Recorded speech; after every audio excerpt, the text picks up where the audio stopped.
வணக்கம் நண்பர்களே. நம்ம ஊரில் பெரும்பாலான மக்களை உங்களுக்கு தினசரி உங்களுக்கு தேவையான புரோட்டீன் புரதங்கள் எங்கேருந்துங்க கிடைக்கிது அப்படின்னா, நல்லா பருப்பு சாப்பிட்றேங்க, பருப்பு சாம்பார் சாப்பிட்றேன், சுண்டல் சாப்பிட்றேன் புரோட்டீனுக்கு அப்படின்னு பொதுவாக சொல்லுவாங்க. ஆனால் உண்மையாக இந்த சுண்டல், பருப்பு, பாசிப்பருப்பு, கொள்ளு இதெல்லாம் எவ்வளோ புரதங்கள் இருக்குது, உண்மையாக எவ்வளவு எடுத்தால் அந்த தேவையான புரதங்கள் கிடைக்கும், உண்மையாக இதுக்கு மாற்று வழிகள் இருக்கா, உண்மையாக இந்த சுண்டலில் நிறைய பேர் கேஸ் பிடிக்குது அது இதுலாம் சொல்கிறாங்களே, அதெல்லாம் குறைக்கிறதுக்கு வழிகள் இருக்கா, அதை பற்றி எல்லாமே அறிவியல் பூர்வமாக இந்த காணொலியில் பார்த்துருவாங்க.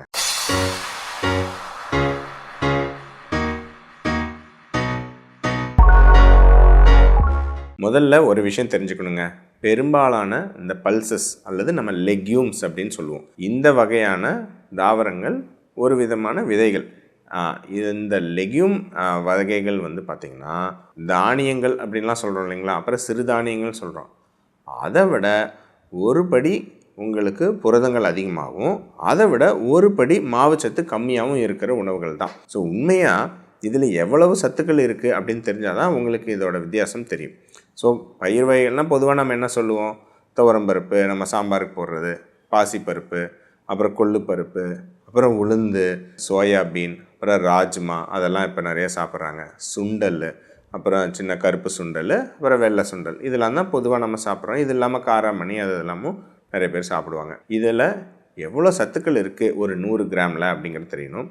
ஃபஸ்ட்டு ஒரு 100 கிராமில் பெரும்பாலான இந்த பருப்புகள் 350லேருந்து 360 கலோரிகள் எரிசக்தி கொடுக்கும். இதுதான் பாயிண்ட் நம்பர் 1. ஸோ இதில் நீங்கள் முக்கியமாக கம்பேர் பண்ணணுன்னா நம்ம அரிசி கோதுமை தானியங்களும் அதே மாதிரி தோராயமாக 330லேருந்து 350 கலோரி எரிசக்தி கொடுக்கும். ஸோ பருப்பு பயிர் வகைகளுக்கும் அரிசி கோதுமை தானிய வகைகளுக்கும் கலோரிகள் வைஸ் பெருசாக வித்தியாசம் இல்லை. இப்போ மற்ற முக்கியமான நம்ம மெயின் டாபிக் புரோட்டீன் எவ்வளோ இருக்குதுன்னு பார்த்துருவாங்க.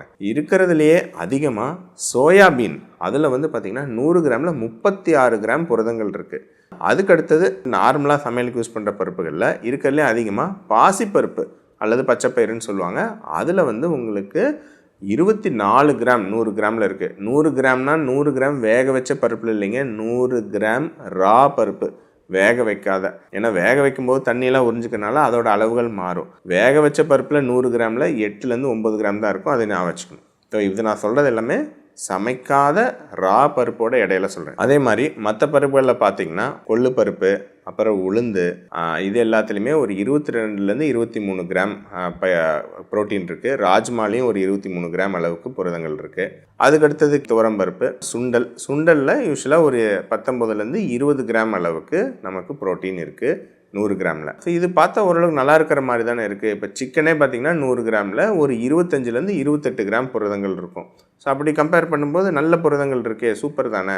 சரி, அடுத்த பாயிண்ட்டுக்கு வருவோம். இந்த பெரும்பாலான பருப்பு பயிர் வகைகளில் உங்களுக்கு 100 கிராமில் கிட்டத்தட்ட 60லேருந்து 62 கிராம் மாவுச்சத்து இருக்குது, கார்போஹைட்ரேட்ஸ். ஸோ இப்போ இதே அரிசியெல்லாம் கம்பேர் பண்ணுங்கள். அரிசியில் 100 கிராமில் கிட்டத்தட்ட ஒரு 75 கிராம் மாவுச்சத்து இருக்குது. கோதுமையில் 72 கிராம் இருக்குது. சிறுதானியங்கள்லாம் ஒரு 65-66 கிராம் இருக்குது. ஸோ அப்போ கம்பேர் பண்ணி பார்த்திங்கன்னா இந்த சிறுதானியங்கள் தானியங்களை விட ஒரு 10லேருந்து 15% தான் மாவுச்சத்து கம்மியாக இருக்குது இதில் பருப்பு பயிர் வகைகளில். ஆனால் இதில் ஒரு விஷயம் என்னென்னா, பருப்பு பயிர் வகைகள் ஃபைபர் வந்து ஜாஸ்தி, அதாவது ஜீரணமாகாத மாவுச்சத்து ஜாஸ்தி. ஸோ கிட்டத்தட்ட அந்த 60 கிராமில் ஒரு 15 கிராம் வந்து ஜீரணமாகாத மாவுச்சத்து, அது நமக்கு உள்ளே வந்து எரிசக்தியாக குளுக்கோஸாக மாறாது. ஸோ அதனால் நெட் கார்போஹைட்ரேட்ஸ்ன்னு சொல்லுவோம். அந்த ஜீரணமாகாத மாவுச்சத்தெல்லாம் கழிச்சிட்டு உங்களுக்கு நெட் கார்போஹைட்ரேட்ஸ் வந்து தோராயமாக ஒரு 45 கிராம் மாவுச்சத்து இருக்கும். பட் ஸ்டில் இது வந்து ஒரு கணிசமான அளவு அதிகம்தான். ஸோ இதை நீங்கள் ஒரு சிக்கனோட கம்பேர் பண்ணி பார்த்தீங்கன்னா ஒரு 100 கிராம் சிக்கனில் 28 கிராம் புரதம் கிடைச்சாலும் அதில் இருக்கிற மாவுச்சத்து 0. ஸோ இது வந்து மெயினாக சர்க்கரை நோய் இருக்கிறவங்க இது முக்கியமாக கவனிக்க வேண்டிய ஒரு விஷயம். ஸோ அரிசி கோதுமை அதெல்லாம் கம்பேர் பண்ணும்போது பயிர் வகைகள் கலோரிகள் வைஸ் பெருசாக வித்தியாசம் இல்லை. அதனால தான் உடல் எடை குறைக்க விரும்புகிறவங்க ஒரு கப்பு சாதத்துக்கு பதிலாக ஒரு கப் சுண்டல் சாப்பிடும்போது பெருசாக வெயிட் லாஸ் ஆகிறதில்ல. மேபி நம்ம வந்து அளவு அது நிறையா சாப்பிட முடியாதுங்கனால கம்மியாக சாப்பிட்றதுனாலையும் வந்து உங்களுக்கு கலோரிகள் வந்து தட்டுப்பாடு ஏற்படலாம், அதனால் உடல் எடை குறையலாம். பட் ஒரே அளவு தான் நீங்கள் சாப்பிட போகிறீங்கன்னா பெருசாக வித்தியாசம் இல்லை. ஆனால் சர்க்கரை நோய் இருக்கிறவங்களுக்கு அரிசி கோதுமை விட கட்டாயம் பயிர் வகைகள் வந்து நெட் கார்போஹைட்ரேட்ஸ் ஒரு 45 கிராம்ங்கிறனால ஒரு 50% தான் சர்க்கரை அளவுகள் அதிகமாகும். ஆனால் இதே சிக்கன், முட்டை இல்லை நட்ஸ் வகைகள், ஈவன் ஒரு வேர்க்கடலை, பாதாம் இதெல்லாம் சொல்கிறாங்கன்னா அதெல்லாம் கம்பேர் பண்ணும்போது பயிர் வகைகள் 2லேருந்து 3 மடங்கு அதிகமாக சர்க்கரை அளவுகளை அதிகமாக்கும். ஸோ அரிசி கோதுமைக்கு பயிர் வகைகள் சர்க்கரைக்கு பரவாயில்ல, சர்க்கரை நோய்க்கு. ஆனால் சிக்கன் முட்டைலாம் கம்பேர் பண்ணும்போது பயிர் வகைகள் கொஞ்சம் சுமார் தான். ஸோ அதனால தான் சிம்பிளாக சொல்லணுன்னா பயிர் வகைகளில் ஒவ்வொரு கிராம் புரதத்துக்கும் 2.5லேருந்து 3 கிராம் மாவுச்சத்து நமக்கு கூட சேர்ந்து வருது. ஸோ உண்மையாக பயிர் வகைகளை பியூர் ப்ரோட்டீன் சோர்சஸ்ன்னு சொல்ல முடியாது. உங்களுக்கு அது ஒரு காம்ப்ளெக்ஸ் கார்போஹைட்ரேட் உணவு தான். ஆனால் மற்ற தானியங்களை விட உங்களுக்கு புரதங்கள் அதிகம் கிடைக்கக்கூடிய ஒரு தானியம் அப்படிங்கிற மாதிரி தான் நீங்கள் புரிஞ்சுக்கணும். அப்புறம் நான் ஏற்கனவே சொன்ன மாதிரி இது எல்லாமே சமைக்காத உணவுகளுக்கு நான் சொல்லிகிட்டு இருக்கேன். ஸோ அந்த சமைச்சதை நீங்கள் ஒரு சின்னதாக ஒரு கப்பு சாப்பிட்டுட்டு நிறைய ப்ரோட்டீன் கிடச்சிருச்சு அப்படின்னு நம்ப வேணாம். அவ்வளோ இதில் இருக்கிறது சிம்பிளாக ஒரு முட்டையிலையும் கிடச்சிரும். ஸோ இதையும் மனசில் ஞாபகம் வச்சுக்கணும். 2வது, பயிர் வகையில் இருக்கிற புரதங்களில் சில சிக்கல்கள் இருக்குது. என்ன அப்படின்னு பார்த்திங்கன்னா அமினோ ஆசிட்ஸ் அப்படின்னு சொல்லுவோம். எசென்ஷியல் அமினோ ஆசிட்ஸ், உடம்புக்கு தேவையான அத்தியாவசியமான அமினோ ஆசிட் மூலக்கூறுகள். இதில் இந்த பல்சஸ் வெரைட்டியில் சிஸ்டீன் மெத்தியோனைன் அப்படின்னு சொல்லக்கூடிய இந்த பல்சஸ் இந்த அமினோ ஆசிட்ஸ் பல்சஸில் கம்மியாக இருக்கும் பயிர் வகைகளில். ஸோ அதனால தான் நாம் பயிர் வகைகள் எப்போவுமே நாம் ஏதாவது ஒரு அரிசி கொடையோ அல்லது கோதுமை கொடையோ அந்த மாதிரி தானியங்களோடு சேரும்போது தான் இதில் இருக்கிற டெஃபிஷியன்சி அதில் கிடச்சி உங்களுக்கு டேலி ஆகும். சரிங்களா? அதனால தான் எப்பவுமே பயிர் வகைகளை எப்போவுமே இது கூட சேர்த்து சாப்பிட்றது. ஸோ ஃபுல் அமினோ ஆசிட்ஸ் கிடைக்காது. அப்புறம் பயிர் வகையில் இருக்கக்கூடிய ப்ரோட்டீன் பார்த்திங்கன்னா அந்த ஜீரணமாகி பயோ அவைலபிலிட்டின்னு சொல்லுவோம். அது கொஞ்சம் குறைவு. ஒரு முட்டைக்கு அந்த டயாஸ் ஸ்கோர் அப்படின்னு சொல்லுவோம். அது 1 அப்படின்னு வச்சுக்கிட்டோம்னா பயிர் வகைகளுக்கு 0.5 to 0.6 தான். ஸோ இதெல்லாமும் ஞாபகம் வச்சுக்கணும். சரி, அப்போ நீங்கள் சொல்கிறது கரெக்டு டாக்டர். அப்போ நான் பயிர் வகைகள் நீங்கள் சொன்ன மாதிரி அப்படின்னா நல்லா 100 கிராம் ரா சுண்டல் எடுத்துக்கிறேன் அப்படின்னா நல்லா கிடச்சிருமேன்னா அதில் தான் அடுத்த சிக்கல் இருக்குது. இது பெரும்பாலானவங்க எக்ஸ்பீரியன்ஸ் பண்ணியிருப்பீங்க. பயிர் வகைகள் நமக்கு தேவையான புரோட்டீன்கள் அந்த பயிர் வகைகள் எடுக்கணும் அப்படின்னா கணிசமான அளவு எடுக்க வேண்டும். ஸோ 100 கிராம் ரா சுண்டல்னால் கிட்டத்தட்ட அது 250 கிராம் வேக வைத்த சுண்டலுக்கு வரும். ஸோ 250லேருந்து 300 கிராம் பயிர் வகைகள் எடுக்கும்போது பயங்கரமான இந்த கேஸ் பிரச்சனைன்னு சொல்லுவாங்க, ஃப்ளாட்டுலன்ஸ், ப்ளோட்டிங், நிறைய பேர்த்துக்கு இரிட்டபிள் பவல் சிண்ட்ரோம் சொல்லக்கூடிய உங்களுக்கு அடிக்கடி மோஷன் போகிறது, இந்த மாதிரி பிரச்சனைகளும் பயிர் வகைகள் எடுத்தால் வரலாம். இது நிறைய பேர்த்துக்கு ஏற்படும். இது ஏன் வருது அப்படிங்கிற சொல்கிறேன். ஸோ பயிர் வகைகள் நான் சொன்னேன் இல்லைங்களா, ஒரு 25% காம்ப்ளெக்ஸ் கார்போஹைட்ரேட்ஸ், உடம்பால் ஜீரணம் பண்ண முடியாத கார்போஹைட்ரேட்ஸு. இதை நம்ம ரஃபினோஸ் அந்த மாதிரிலாம் சொல்லுவோம். இதை ஆலிகோ டைசாக்கரைட்ஸ்ன்னு சொல்லுவோங்க. இதை நம்ம உடல் ஜீரணிக்க முடியாது. அதுக்கான என்சைம் நம்ம உடம்புல இயற்கையாக இல்லை. ஸோ அதனால் என்னவாகும்னா நம்ம வயிற்றில் இருக்கக்கூடிய நல்ல பாக்டீரியாக்கள் தான் அதை ஜீரணம் பண்ணும். ஸோ அதை ஜீரணம் பண்ணும்போது நிறையா வாயுக்கள், சரிங்களா, உங்களுக்கு மீத்தேன் அந்த மாதிரிலாம் உருவாகும். அதனால தான் பயிர் வகைகள் சாப்பிடும்போது நிறைய பேர்த்துக்கு உங்களுக்கு அந்த கேஸ் பிரச்சனை இருக்குது.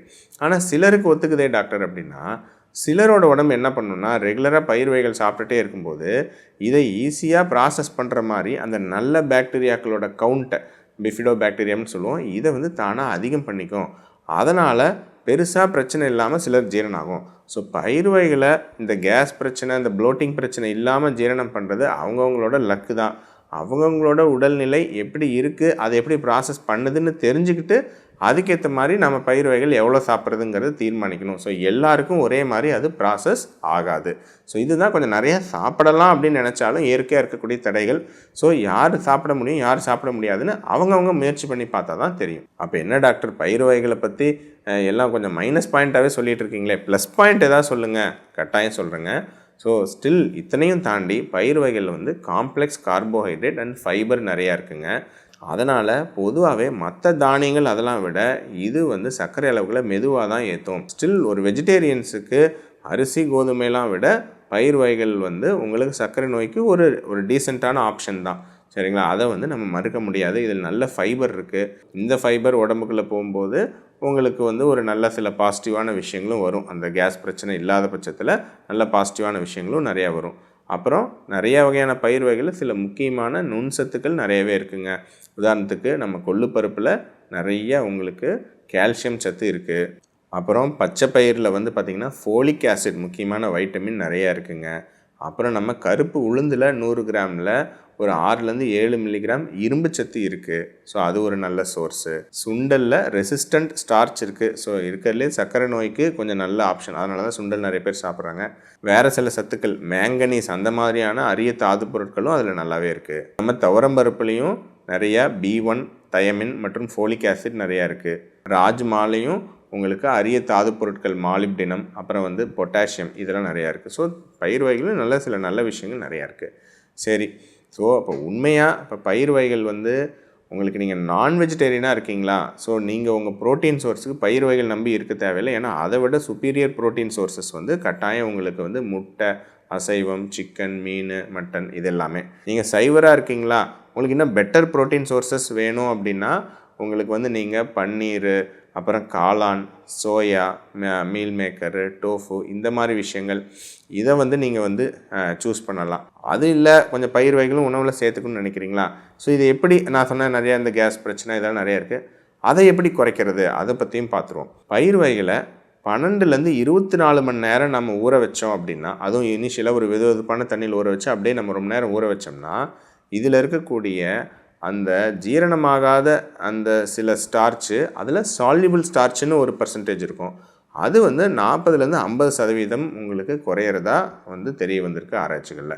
ஸோ அதனால் ரொம்ப நேரம் அதிக நேரம் ஊற வச்சு அந்த தண்ணியை கொட்டிட்டு சமைச்சோம்னா இந்த கேஸ் பிரச்சனை இந்த மாதிரி உள்ளவங்களுக்கு இது குறையலாம். ரெண்டாவது உங்களுக்கு முளை கட்டுவது. சரிங்களா? ஸோ பச்சைப்பயிறு அதெல்லாம் நம்ம முளை கட்டி சாப்பிடுவாங்க. முளை கட்டி அதை நம்ம வேக வச்சு நம்ம சாப்பிட்டோம் அப்படின்னா உங்களுக்கு அதுவுமே ஆல்ரெடி முளை கட்டும்போது இந்த காம்ப்ளெக்ஸ் கார்போஹைட்ரேட்ஸ் சிம்பிள் கார்போஹைட்ரேட்ஸாக பிரேக் டவுன் ஆகிடும். அதனால் ஈஸியாக ஜீரணம் ஆகிடும். ஸோ இந்த கேஸ் பிரச்சனை அதிகமாக இருக்காது. ஸோ அதனால் கேஸ் பிரச்சனை வரவங்க முளை கட்டி இந்த மாதிரி சாப்பிட ட்ரை பண்ணலாம். மூணாவது ஃபெர்மெண்டேஷன். சரிங்களா? அதனால தான் பயிர் வகைகள் ஒத்துக்கலைங்கிறவங்க நிறைய பேர் இப்போ இட்லி தோசையில் துவரம்பருப்பு இருக்குது அதெல்லாம் பண்ணுறோம். பாசிப்பயிறு நிறைய பேர் தோசையாக செஞ்சு சாப்பிடுவாங்க. அவங்களுக்கு இந்த பிரச்சனை இருக்காது. ஏன்னா அதை மாவாக ஆக்கி உங்களுக்கு அது புளிக்க வைக்கும்போது இந்த ஃபெர்மெண்டேஷன் நடக்கும்போது அதில் இருக்கிற பாக்டீரியா அண்ட் ஈஸ்ட் இந்த காம்ப்ளெக்ஸ் கார்போஹைட்ரேட்ஸை கொஞ்சம் பிரேக் பண்ணிடும். அதனால் இந்த கேஸ் பிரச்சனை இருக்காது.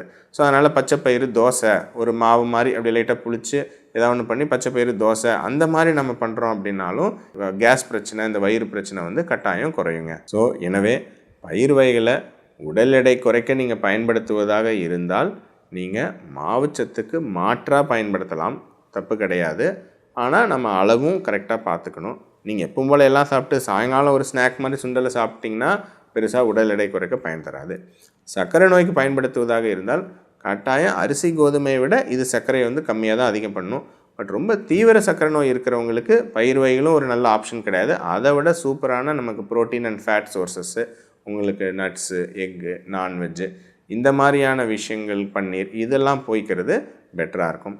இந்த வயிறு பிரச்சனை, IBS அந்த மாதிரி உள்ளவங்க இந்த பயிர் வகைகள் கொஞ்சம் அவாய்ட் பண்ணிக்கிறது நல்லது. பட் இல்லை நீங்கள் சைவராக இருக்கீங்க அல்லது ஒரு அதிகமாக அசைவம் சாப்பிட முடியாது, ஸ்டில் இதை சாப்பிடணும் அப்படின்னு நினைக்கிறவங்க நான் சொன்ன இந்த பயிர் வகைகளை ப்ராசஸ் பண்ணக்கூடிய முறைகளை பின்பற்றி நாம் எடுத்துக்கிட்டோம்னா பெருசாக வயிற்றில் அசௌகரியம் ஏற்படாமல் இதில் இருக்கக்கூடிய புரதங்களை நாம் உடலில் நம்ம எடுத்துக்க முடியும். ஸோ சரியான முறையில் இந்த பயிர் வகைகளை பயன்படுத்துறதுக்கு எப்படிங்கிறது இந்த காணொலி மூலமாக தெரிஞ்சிருப்பீங்க. ஸோ எங்கே யூஸ் பண்ணணும் எங்கே வேணாம் அப்படிங்கிறதும் நீங்கள் தெரிஞ்சுக்கங்க. ஸோ மேலும் இது மாதிரி நல்ல விஷயங்களை பற்றி தொடர்ந்து பேசுவோம். நன்றி.